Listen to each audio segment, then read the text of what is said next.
Nakakaloka. Kung walang ingay yung airplane, eto naman, mga frogs. Ay nako, kailangan ko ulit maghanap ng ibang location.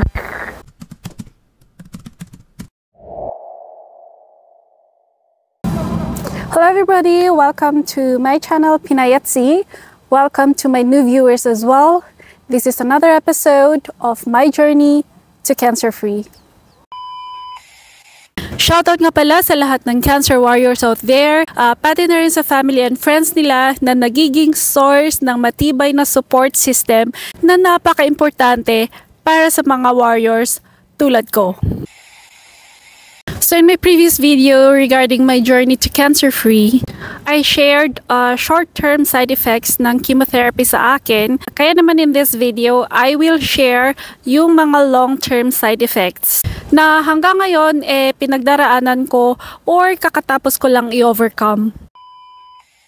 So number one long-term side effect is yung temporary menopause or chemotherapy-induced menopause. So, timeline ng chemo ko, I started my first cycle May 6, 2023. That time, okay pa naman ang menstruation ko, nade-delay or napapaaga, pero days lang or couple weeks. So, yung last menstruation ko was just before my 6th infusion, August of 2023. Yun na yung pinakahuli. Hindi na ako dinatnan at that time, hindi ko na rin alam kung kailan pa ulit ako dadatnan. So, nung 2 months na akong hindi dinatnan, tinanong ko yung oncologist ko, pati na rin yung mga kakilala ko sa medical field, tapos online research. Isa pala siyang side effect ng chemotherapy. Meron daw palang ibang patients na hindi naapektuhan ang menstruation at all. Kumbaga, regular pa din ang menstruation during and after chemo. Sa mga naapektuhan naman, apparently, there are cases na bumabalik din naman agad siya after treatment. So in some cases naman, it takes months or worse,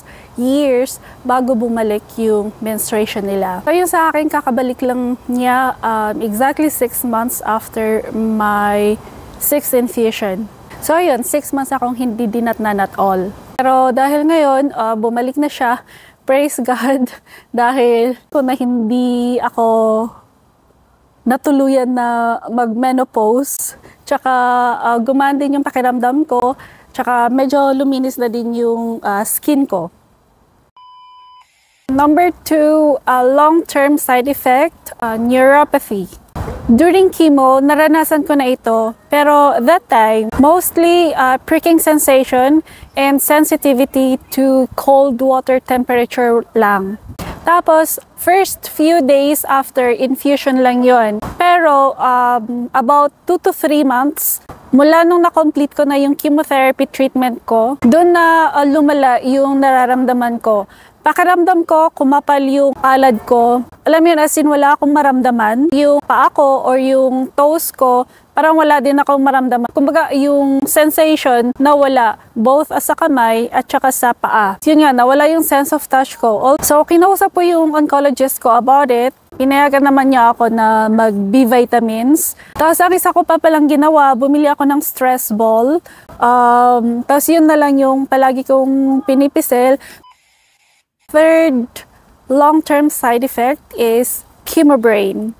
So sa lahat ng side effects, ito para sa akin yung pinakagrabe. During and after my chemotherapy, marami akong words na nakakalimutan. Kahit in my mind, alam ko yung term, pero for some reasons, hindi ko siya mabigkas. Akala ko nung una, it is because of epidural or yung anesthesia.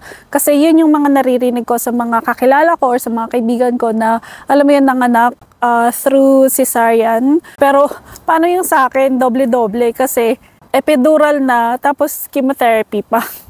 Tapos ano din pala, parang mas madalas na akong mabulol ngayon. Well, aminado naman ako na bulol talaga. Kahit nga sa pag-video, nabubulol-bulol ako eh. Kaya nakakailang takes ako. And then number 4, bone and joint issues. Bago pa ako naoperahan, malakas yung resistensya ko, malakas yung tuhod ko, malakas yung bones ko. I can hike several hours a day. I can do biking, boxing, I can work out moderate to intense 2-3 hours a day. Pero nagbago na siya after surgery. After chemo, pakiramdam ko na ang hina-hina ng katawan ko. Madalas na akong hingalin. Hindi na ako makatakbo. Kumbaga, kung dati makakatakbo ako, let's say 10 minutes ako makakatakbo non-stop. Ngayon, wala pang 1 minute, hinihingal na talaga ako. Yung strength, yung endurance, wala. Pakiramdam ko talaga mahina na. Kasi after surgery, wala naman talaga akong exercise. Ang nagagawa ko lang that time is walking, tapos slow-paced pa siya. Tapos after chemo naman, nag-start na akong mag-exercise. Ang goal ko naman talaga sa ngayon is that kahit hindi man mabalik yung dati kong endurance, yung dati kong strength, at least ma-improve ko yung overall physical fitness ko. So, I'm making an effort para i-train ulit yung katawan ko na, alam mo yun, maging malakas. Tapos number 5, eto naman, yung may mga times na I experience ringing in the ear. Pero naranasan ko lang siya mga 2 to 4 months after kong makumpleto yung chemo. Ngayon, after 6 months, nawala na yung ringing in the ear. 6, skin pigmentation. Ang dami ng dark spots sa mukha ko. Pero sa tulungan ng Korean skincare, medyo nakiklear na ulit yung mukha ko. Marami pa din dark spots, pero hindi na siya ganun kagrabe like 4 months ago. Siya nga pala, October nung ma-declare na cancer-free ako. Balitaan ko kayo in the next few months kung anong update dito sa long-term side effects. So bago na lang ako uwi, kakain na lang muna ako.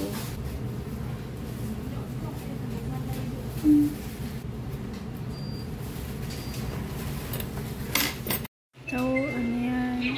Bilo-bilo.